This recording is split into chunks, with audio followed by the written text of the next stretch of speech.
Township ವಿರುದ್ಧ ಈಗಾಗಲೇ ರಣಕಹಳೆಯನ್ನ ಮೊಳಗಿಸಿದ್ದಾರೆ JDS ನಾಯಕರು. ಬೈರಮಂಗಲದಿಂದ ಪಾದಯಾತ್ರೆಗೆ ಕ್ಷಣಗಣನೆ ಆರಂಭ ಆಗಿದೆ.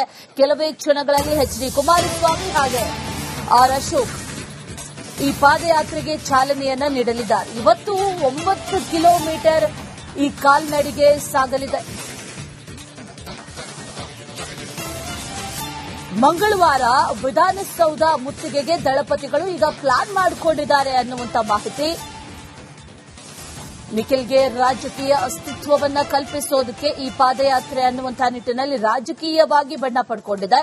ಮತ್ತೊಂದು ಕಡೆಯಲ್ಲಿ ಜೆಡಿಎಸ್ಗೆ ಈ ಬಿಡದಿ ಪಾದಯಾತ್ರೆ ಹುಮ್ಮಸ್ ನೀಡುತ್ತಾ ಅನ್ನುವಂತ ಪ್ರಶ್ನೆ ಕೂಡ ಈಗ ಸದ್ಯಕ್ಕಿರೋದು.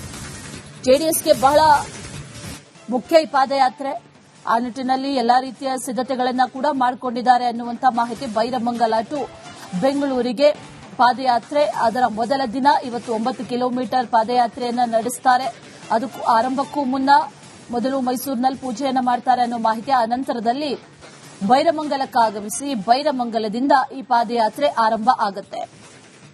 ಎರಡು ಪಕ್ಷಗಳು ಮಾತುಕತೆಗಳನ್ನ ನಡೆಸಿದ್ವು. ಯಾವುದೇ ಗೊಂದಲಗಳು ನಮ್ಮ ಮಧ್ಯೆ ಇಲ್ಲ, ಇಬ್ರು ಕೂಡ ಭಾಗಿಯಾಗ್ತಾರೆ ಅನ್ನುವಂತಹ ಮಾತನ್ನ ಈಗಾಗಲೇ ಹೇಳಿದ್ದಾಗಿದೆ. ಅದರ ಜೊತೆಯಲ್ಲಿ ಪದೇ ಪದೇ ಮುಖ್ಯಮಂತ್ರಿಗಳು ಈ ಬಿಡದಿ ಟೌನ್ಶಿಪ್ ಯೋಜನೆ ಏನಿದೆ ಅದು ಕುಮಾರಸ್ವಾಮಿಯವರ ಕನಸಿನ ಕೂಸು, ಅವರದ್ದೇ ಯೋಜನೆ ಅನ್ನುವಂಥ ನಿಟ್ಟಿನಲ್ಲಿ ಹೇಳಿಕೆಗಳನ್ನ ಕೂಡ ಕೊಡ್ತಾ ಇದ್ರು. ಅದೇ ವಿಚಾರಕ್ಕೆ ಟಕ್ಕರ್ ಕೊಡುವಂತ ನಿಟ್ಟಿನಲ್ಲಿ ಜೊತೆಗೆ ಅದರ ಬಗ್ಗೆಯೂ ಕೂಡ ಮಾಹಿತಿಗಳನ್ನ ಕೂಡ ನೀಡುವಂತಹ ನಿಟ್ಟಿನಲ್ಲೂ ಕೂಡ ಈ ಪಾದಯಾತ್ರೆ ಬಹಳ ಪ್ರಾಮುಖ್ಯತೆಯನ್ನ ಪಡೆದುಕೊಂಡಿದೆ.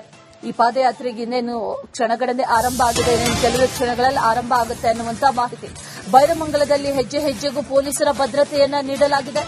ಮುಂಜಾಗ್ರತಾ ಕ್ರಮವಾಗಿ 6 ಕೆಎಸ್ಆರ್ಪಿ ತುಕಡಿಯನ್ನು ನಿಯೋಜನೆ ಮಾಡಿದ್ದಾರೆ. ಪಾದಯಾತ್ರೆ ಆರಂಭ ಆಗುವಂತಹ ಸ್ಥಳ ಬೈರಮಂಗಲ, ಅಲ್ಲಿ ಪೊಲೀಸರು ಭದ್ರತೆಯನ್ನ ನೀಡಿದ್ದಾರೆ. ಹೆಜ್ಜೆ ಹೆಜ್ಜೆಗೂ ಪೊಲೀಸರ ಪಹರೆ ಇದೆ. 6 ಕೆಎಸ್ಆರ್ಪಿ ತುಕಡಿಯನ್ನ ಅಲ್ಲಿ ನಿಯೋಜನೆ ಮಾಡಲಾಗಿದೆ ಅನ್ನುವಂತ ಮಾಹಿತಿ.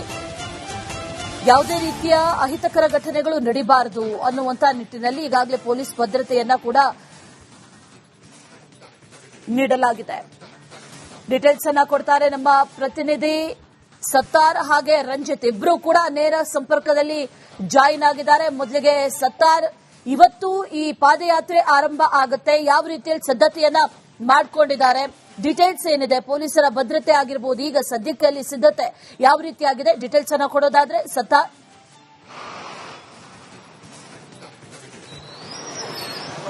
ಅಶ್ವಿನಿ, ಇವತ್ತು ಬೆಳಗ್ಗೆ 9 ಗಂಟೆ ನಂತರ ಈ ಒಂದು ಪಾದಯಾತ್ರೆ ಕಾರ್ಯಕ್ರಮದ ಅಧಿಕೃತ ಕಾರ್ಯಕ್ರಮ ಶುರುವಾಗುತ್ತೆ. ಈ ಹಿನ್ನೆಲೆ ಬೈರಮಂಗಲ ಸುತ್ತಮುತ್ತಲ ಪೊಲೀಸರು ಬಿಗಿ ಭದ್ರತೆಯನ್ನು ಕೈಗೊಂಡಿದ್ದಾರೆ. ಲಾ ಅಂಡ್ ಆರ್ಡರ್ ಪೊಲೀಸ್ ಮತ್ತು ಸಂಚಾರಿ ಪೊಲೀಸರು ಕೂಡ ಇದೀಗ ಭದ್ರತೆಯನ್ನು ಕೈಗೊಂಡಿರುವಂತದ್ದು. 6ಕ್ಕೂ ಅಧಿಕ ಕೆಎಸ್ಆರ್ಪಿ ತುಕಡಿ ಕೂಡ ನಿಯೋಜನೆ ಆಗಿದೆ. ಇಲ್ಲಿ ಎರಡು ವಿಚಾರ. ಒಂದು ಕಡೆಯಲ್ಲಿ ಲಾ ಅಂಡ್ ಆರ್ಡರ್ ಪೊಲೀಸರು ಈ ರೀತಿ ಯಾವುದೇ ರೀತಿ ಲೋಪ ಆಗಬಾರದು, ಯಾಕಂದ್ರೆ ಈ ಹಿಂದೆ ನಡೆದಿರುವಂತಹ ಒಂದಿಷ್ಟು ಘಟನೆ ಆಗಿ ಬರಬಹುದು.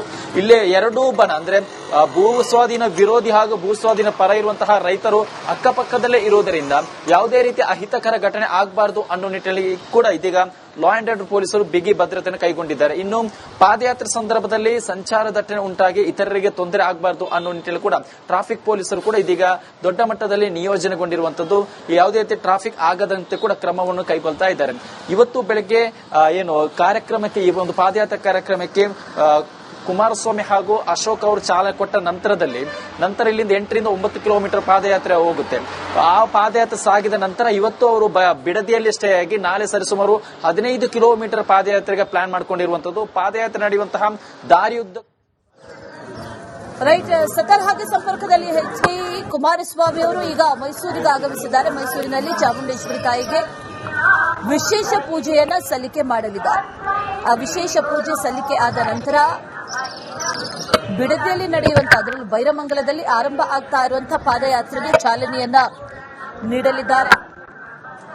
ಅದಕ್ಕೂ ಮೊದಲು ಚಾಮುಂಡೇಶ್ವರಿ ತಾಯಿಯ ದರ್ಶನವನ್ನ ಪಡೆದು ಅಲ್ಲಿ ವಿಶೇಷ ಪೂಜೆಯನ್ನ ಮಾಡಿಸಿ ಈ ಪಾದಯಾತ್ರೆ ಯಶಸ್ವಿಯಾಗಲಿ ಅನ್ನುವಂತಹ ನಿಟ್ಟಿನಲ್ಲಿ ಪ್ರಾರ್ಥನೆಯನ್ನ ಕೂಡ ಮಾಡಲಿದ್ದಾರೆ ಅನ್ನುವಂಥ ವಿಚಾರ. ಆ ನಿಟ್ಟಿನಲ್ಲಿ ಎಚ್.ಡಿ. ಕುಮಾರಸ್ವಾಮಿ ಅವರು ಕೂಡ ಆಗಮಿಸಿದ್ದನ್ನ ಗಮನಿಸಿದ್ವಿ. ಮತ್ತೊಂದು ಕಡೆಯಲ್ಲಿ ಈಗಾಗಲೇ ಈ ಟೌನ್ಶಿಪ್ ಅನ್ನ ವಿರೋಧಿಸಿ ಜೆಡಿಎಸ್ನ ಕೂಡ ಯಾವುದೇ ರೀತಿಯಲ್ಲಿ ಟ್ರಾಫಿಕ್ ಜಾಮ್ಗೆ ಆಗಬಾರದು ಅನ್ನೋ ನಿಟ್ಟಿನಲ್ಲಿ ಕೂಡ ಸಂಚಾರಿ ಪೊಲೀಸರು ಕೂಡ ಇದೀಗ ಇಲ್ಲಿ ಬಿಗಿ ಭದ್ರತೆಯನ್ನು ಕೈಗೊಂಡಿರುವಂತದ್ದು. ಅಶ್ವಿನಿ, ರೈಟ್ ಸತ್ತಾರ್, ಅದರ ಜೊತೆಯಲ್ಲಿ ಸಿದ್ಧತೆ ಒಂದು ಕಡೆ ಆದ್ರೆ ಇನ್ನೇನು ನಾಯಕರು ಕೂಡ ಆಗಮಿಸ್ತಾರೆ. ಎಕ್ಸಾಕ್ಟ್ಲಿ ಎಷ್ಟೊತ್ತಿಗೆ ಆರಂಭ ಆಗುತ್ತೆ, ಅದರ ಜೊತೆಯಲ್ಲಿ ಇವತ್ತು ಸಾಗುವಂತಹ ದಾರಿಯ ಉದ್ದಕ್ಕೂ ಕೂಡ ಯಾವ ರೀತಿಯ ಸಿದ್ಧತೆಗಳನ್ನ ಅಲ್ಲಿ ಮಾಡ್ಕೊಂಡಿದ್ದಾರೆ ಅಂತ?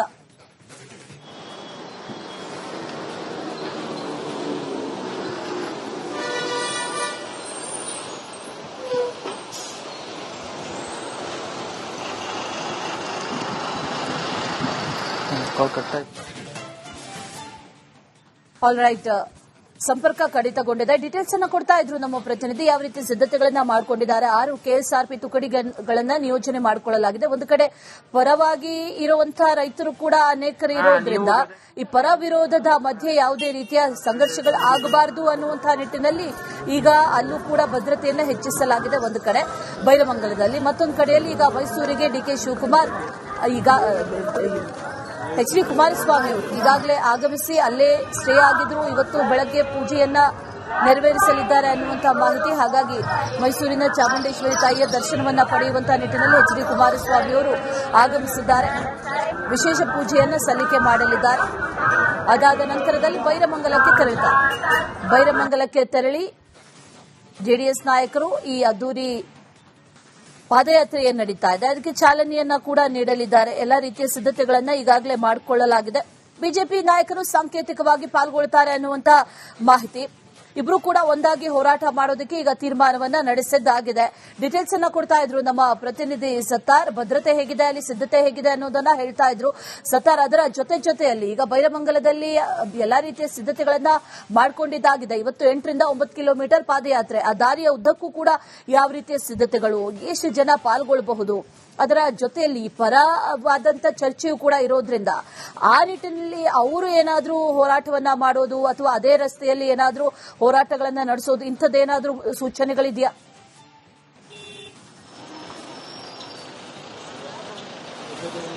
ಅಶ್ವಿನಿ, ಈ ಒಂದು ಘಟನಾ ಸ್ಥಳ ನೋಡ್ತಾ ಒಂದೊಂದು ಸಂದರ್ಭದಲ್ಲಿ ಇಲ್ಲಿ ಬೈರಮಂಗಲದ ಈ ಒಂದು ಭೂಸ್ವಾಧೀನ ವಿರೋಧಿಸಿ ಹೋರಾಟ ಮಾಡ್ತಿರುವಂತಹ ಜನರೇನಿದ್ದಾರೆ ಅಂದ್ರೆ ರೈತರು ಸರಿಸುಮಾರು 500 ದಿನದಿಂದ ಇದೇ ಜಾಗದಲ್ಲಿ ಅಂದ್ರೆ ಪಕ್ಕದಲ್ಲಿ ಕಾಣ್ತಿರೋ ಅದೇ ಜಾಗದಲ್ಲಿ ಅವರು ಹೋರಾಟವನ್ನು ಮಾಡ್ತಾ ಇರೋದು.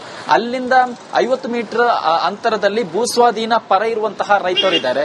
ಬಟ್ ಇವರು ಇವತ್ತಿನ ಈ ಒಂದು ಪಾದಯಾತ್ರೆಗೆ ಅನುಮತಿಯನ್ನು ಪಡೆದು ಪಾದಯಾತ್ರೆ ಮಾಡ್ತಿರೋದ್ರಿಂದ ಆ ಒಂದು ಸಂದರ್ಭದಲ್ಲಿ ಅವರು ರಸ್ತೆಗೆ ಇಳಿದು ಅಡಚಣೆ ಮಾಡುವಂತಹ ಸಾಧ್ಯತೆ ಕಡಿಮೆ ಇದೆ. ಇದೇ ಕಾರಣಕ್ಕಾಗಿ ದೊಡ್ಡ ಸಂಖ್ಯೆಯಲ್ಲಿ ಪೊಲೀಸರು ಕೂಡ ನಿಯೋಜನೆಗೊಂಡಿರುವಂತದ್ದು. ಪಾದಯಾತ್ರೆ ಸಂದರ್ಭದಲ್ಲಿ ಯಾವುದೇ ರೀತಿಯಲ್ಲಿ ಲೋಪ ಆಗಬಾರದು ಅನ್ನೋ ಕಾರಣಕ್ಕಾಗಿ ದೊಡ್ಡ ಮಟ್ಟದಲ್ಲಿ ಪೊಲೀಸರು ಕೂಡ ನಿಯೋಜನೆಗೊಂಡಿರುವಂತದ್ದು.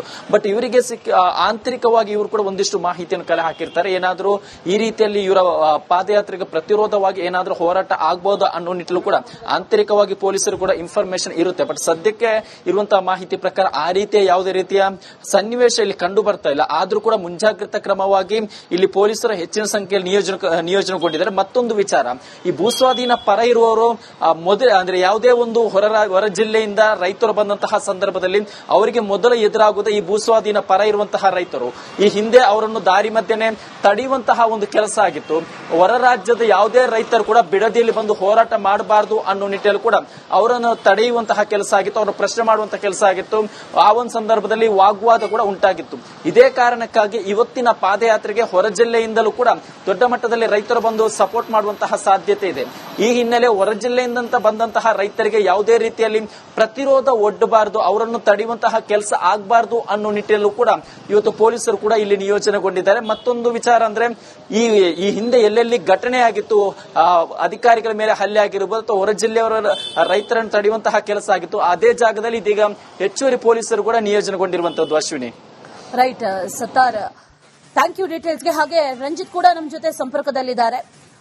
ರಂಜಿತ್, ಇವತ್ತಿನ ಈ ಪಾದಯಾತ್ರೆ ಜೆಡಿಎಸ್ಗೂ ಕೂಡ ಅಷ್ಟೇ ಮಹತ್ವದ್ದು, ಹಾಗೆ ಬಿಜೆಪಿ ಪಾಲಿಗೂ ಕೂಡ ಅಷ್ಟೇ ಮಹತ್ವವನ್ನ ರಾಜಕೀಯ ಕಾರಣಗಳಿಗಾಗಿ ಪಡೆದುಕೊಂಡಿದೆ. ರಾಜಕೀಯ ಹೊರತಾಗಿ ರೈತರು ಯಾರೆಲ್ಲ ಭಾಗವಹಿಸಬಹುದು, ಅದರ ಜೊತೆಲಿ ಅವರ ಸಪೋರ್ಟ್ ಯಾವ ರೀತಿಯಾಗಿರುತ್ತೆ, ಎಷ್ಟು ಸಂಖ್ಯೆಯಲ್ಲಿ ಭಾಗವಹಿಸಬಹುದು, ಯಾವ ಸ್ವರೂಪದಲ್ಲಿರುತ್ತೆ ಇವತ್ತಿನ ಪಾದಯಾತ್ರೆ, ಡೀಟೇಲ್ಸ್ ಕೊಡೋದಾದ್ರೆ ಅದ್ರ ಬಗ್ಗೆ ರಂಜಿತ್.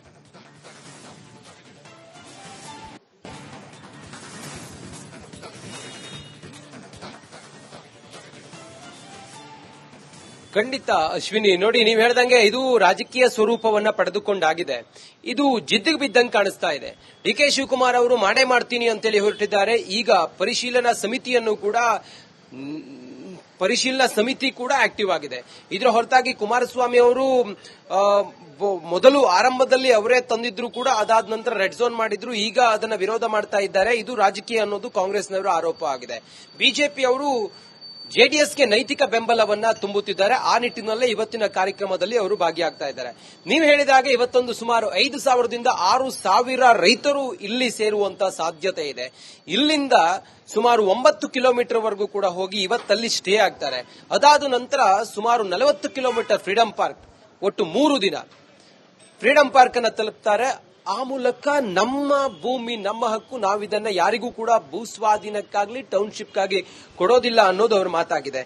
ಪ್ರತಿಭಟನಾ ಸ್ಥಳ ಸುಮಾರು 517 ದಿನಗಳಿಂದ ಇದೇ ಜಾಗದಲ್ಲಿ ಪ್ರತಿಭಟನೆ ಮಾಡಿದಂತ ರೈತರು ಇನ್ನೇನು ಕೆಲವೇ ಹೊತ್ತು ಸುಮಾರು 9 ಗಂಟೆ ಹೊತ್ತಿಗೆ ಇಲ್ಲಿ ಸೇರ್ತಾರೆ. ಬಿಗಿ ಪೊಲೀಸ್ ಬಂದೋಬಸ್ತ್ ಅನ್ನ ಮಾಡಲಾಗಿದೆ. 700 ಜನ ಪೊಲೀಸರನ್ನ ಇಲ್ಲಿ ನಿಯೋಜನೆ ಮಾಡಿದ್ದಾರೆ. ಸುಮಾರು 8 ಕೆಎಸ್ಆರ್ಪಿ ತುಕಡಿಗಳಿದ್ದಾವೆ, ಜೊತೆಗೆ 9 ಡಿಆರ್ ತುಕಡಿಗಳಿದ್ದಾವೆ. ಹಾಗೆ ಹೆಚ್ಚಿನ ಸಂಖ್ಯೆಯ ಪೊಲೀಸರನ್ನು ಕೂಡ ನಿಯೋಜನೆ ಮಾಡಿದ್ದಾರೆ. ಬೇರೆ ಬೇರೆ ಜಿಲ್ಲೆಗಳಿಂದಲೂ ಕೂಡ ಪೊಲೀಸರನ್ನ ಇಲ್ಲಿ ಡಿಪ್ಲಾಯ್ ಮಾಡಿದ್ದಾರೆ. ಹಾಗೆ ಬೇರೆ ಬೇರೆ ಕಡೆಗಳಿಂದ ರೈತರು ಕೂಡ ಇವತ್ತಿನ ಈ ಪ್ರತಿಭಟನೆಗೆ ಆಗಮಿಸುತ್ತಾರೆ. ಆ ನಿಟ್ಟಿನಲ್ಲಿ ಯಾವುದೇ ಅಹಿತಕರ ಘಟನೆಗಳಾಗಬಾರದು ಅನ್ನೋ ಕಾರಣಕ್ಕೋಸ್ಕರ ಬಿಗಿ ಬಂದೋಬಸ್ತ್ ಅನ್ನ ಮಾಡಲಾಗಿದೆ. ಈಗಾಗಲೇ ನ್ಯಾಯಾಲಯದ ಆದೇಶ ಇದೆ. 3 ವಾರಗಳ ಕಾಲ ಯಾವುದೇ ಸ್ವಾಧೀನ ಪ್ರಕ್ರಿಯೆಗಳಾಗಿರ್ಬೋದು ಅಥವಾ ಟೌನ್ಶಿಪ್ಗೆ ಜಿಬಿಐಟಿ ಯಾವುದೇ ಚಟುವಟಿಕೆ ಮಾಡಬಾರದು ಅಂತೇಳಿ ಸ್ಪಷ್ಟವಾಗಿ ನಿದರ್ಶನ ಇದೆ. ಅದರ ಜೊತೆಗೆ ಸರ್ಕಾರವೂ ಕೂಡ ಹೇಳಿದೆ, ನಾವು ಯಾರಿಗೆ ಭೂಮಿ ಕೊಡೋದಕ್ಕೆ ಇಷ್ಟ ಇಲ್ವೋ ಅಂತವರ ಭೂಮಿಯನ್ನ ನಾವು ಬಲವಂತವಾಗಿ ತೆಗೆದುಕೊಳ್ಳೋದಿಲ್ಲ ಅಂತ ಹೇಳಿದೆ. ಇತ್ತ ಜೆಡಿಎಸ್ ಮಾತ್ರ ಯಾವುದೇ ಕಾರಣಕ್ಕೂ ಕೂಡ ನಾವು ರೈತರ ಜೊತೆಗಿರ್ತೀವಿ, ಸರ್ಕಾರ ಇದನ್ನ ಹಿಂದಕ್ಕೆ ತೆಗೆದುಕೊಳ್ಳಬೇಕು, ಫಲವತ್ತಾದಂತ ಭೂಮಿಯನ್ನ ನಾವು ಕೊಡೋದಕ್ಕೆ ರೆಡಿ ಇಲ್ಲ, ಸುತಾರಾಮ್ ನಾವು ರೆಡಿ ಇಲ್ಲ ಅನ್ನೋದು ಕೂಡ ರೈತರ ಮಾತಾಗಿತ್ತು. ಅದರ ಜೊತೆಗೆ ಜೆಡಿಎಸ್ ಸೇರ್ಕೊಂಡಿದೆ. ಇವತ್ತು ಕುಮಾರಸ್ವಾಮಿ ಅವರು ಸುಮಾರು ಒಂದು 8:55 9 ಗಂಟೆ ಸುಮಾರಿಗೆ ಇಲ್ಲಿಗೆ ಬರ್ತಾರೆ. ಅದಕ್ಕೆ ಬೇಕಾದಂತ ಎಲ್ಲ ಸಿದ್ಧತೆಗಳನ್ನ ಮಾಡಿಯಾಗಿದೆ. ಇಲ್ಲಿಗೆ ಬಂದವರು ನಿಖಿಲ್ ಕುಮಾರಸ್ವಾಮಿ ಅವರ ನೇತೃತ್ವದಲ್ಲಿ ನಡೀತಾ ಇರುವಂತಹ ಈ ಪ್ರತಿಭಟನೆ. ಆರ್ ಅಶೋಕ್ ಅವರು ಇವತ್ತು ಬರ್ತಾರೆ ಇಲ್ಲಿಗೆ ಅಂತ ಹೇಳ್ತಾ ಇದ್ದಾರೆ. ಬಿಜೆಪಿಯವರ ಒಂದು ನೈತಿಕ ಬೆಂಬಲವನ್ನ ಸೂಚಿಸಿ ಇವತ್ತಿನ ಸಭೆ ಕಾರ್ಯಕ್ರಮ ಇದೆ. ಸಭಾ ಕಾರ್ಯಕ್ರಮದಲ್ಲಿ ಅವರು ಇಲ್ಲಿ ಇದ್ದು ಆನಂತರ ಇಲ್ಲಿಂದ ಹೊರಡುತ್ತೆ. ಇಲ್ಲಿಂದ ಹೊರಟು ನೇರವಾಗಿ ಇದೇ ಮಾರ್ಗವಾಗಿ ಹೋದ್ರೆ ಮಾರ್ಗದ ಉದ್ದಕ್ಕೂ ಕೂಡ ಬಿಗಿ ಪೊಲೀಸ್ ಬಂದೋಬಸ್ತ್ ಇರುತ್ತೆ. ಇಲ್ಲೇ ಮುಂದಲ್ಲಿ ಟೌನ್ಶಿಪ್ಗೆ ಪರವಾಗಿರುವಂತಹ ರೈತರು ಅಲ್ಲಿ ಟೆಂಟ್ ಹಾಕೊಂಡು ಪ್ರತಿಭಟನೆ ಮಾಡ್ತಾ ಇದ್ದಾರೆ. ಅಲ್ಲೇನೂ ಕೂಡ ಅಹಿತಕರ ಘಟನೆಗಳಾಗಬಾರದು ಅನ್ನೋ ಕಾರಣಕ್ಕೋಸ್ಕರ ಅಲ್ಲಿಯೂ ಕೂಡ ಕೆಎಸ್ಆರ್ಪಿ ತುಕಡಿಗಳನ್ನ ನಿಯೋಜಿಸಿದ್ದಾರೆ. ಪೊಲೀಸರು ಕೂಡ ಅಲ್ಲೇ ಇದ್ದಾರೆ. ನೋಡಿ, ನೀವು ಗಮನಿಸ್ತಾ ಇದ್ದೀರಲ್ಲ ಆ ಸ್ಥಳ. ಅಲ್ಲೂ ಇದೇ ಮಾರ್ಗವಾಗಿ ಹೋದ್ರೆ ಆನಂತರ ನೇರವಾಗಿ ಇದು ತಲುಪುವ ಜಾಗ ಹೇಗೆ ಅಂತ ಕೇಳಿದ್ರೆ ಬೈರಮಂಗಲದಿಂದ ಹೊರಟ್ರೆ ತಿಮ್ಮಗೌಡನ ದೊಡ್ಡಿಗೆ ಹೋಗುತ್ತೆ. ಆನಂತರ ವೃಷಭಾವತಿ ಮೂಲಕ ಸಾಗುತ್ತೆ, ಅಪ್ಪನಗುಪ್ಪೆ ಮೂಲಕ ಮುಂದುವರಿಯುತ್ತೆ. ಜೋಗರ ದೊಡ್ಡಿ ಮಧ್ಯಾಹ್ನದ ಊಟ ಮತ್ತು ವಿಶ್ರಾಂತಿ ವ್ಯವಸ್ಥೆಯನ್ನು ಅಲ್ಲೇ ಮಾಡಿದ್ದಾರೆ. ಮೇಡನಹಳ್ಳಿಯಲ್ಲಿ ಮುಂದುವರೆದು ಬೈರಮಂಗಲ ಕ್ರಾಸ್, ಆನಂತರ ಬಿಜಿಎಸ್ ವೃತ್ತ, ಬಿಡದಿ. ಇವತ್ತು ಬಹುಶಃ ಅಲ್ಲೇ ವಾಸ್ತವ್ಯ ಹೂಡ್ತಾರೆ. ರಾತ್ರಿಯಲ್ಲಿ ಎಸ್ಬಿ ಚೌಲ್ಟ್ರಿಯಲ್ಲಿ ಅವರು ಉಳಿಯೋದಕ್ಕೂ ಕೂಡ ವ್ಯವಸ್ಥೆಯನ್ನ ಮಾಡಲಾಗಿದೆ. ಒಟ್ಟಾರೆ ನಾವು ಈ ಹೊತ್ತಿ ಗಮನಿಸ್ತಾ ಹೋದ್ರೆ ಇಲ್ಲಿವರೆಗೂ ಕೂಡ ಒಂದು ರೀತಿಯ ಪ್ರತಿಭಟನೆ. ಇಲ್ಲಿ ಅಪ್ಪಿಕೋ ಚಳುವಳಿ ಮಾಡಿದ್ರು, ಪೊರಕೆ ಚಳುವಳಿ ಮಾಡಿದ್ರು, ರಕ್ತದಾನ ಶಿಬಿರಗಳನ್ನ ಮಾಡಿದ್ರು.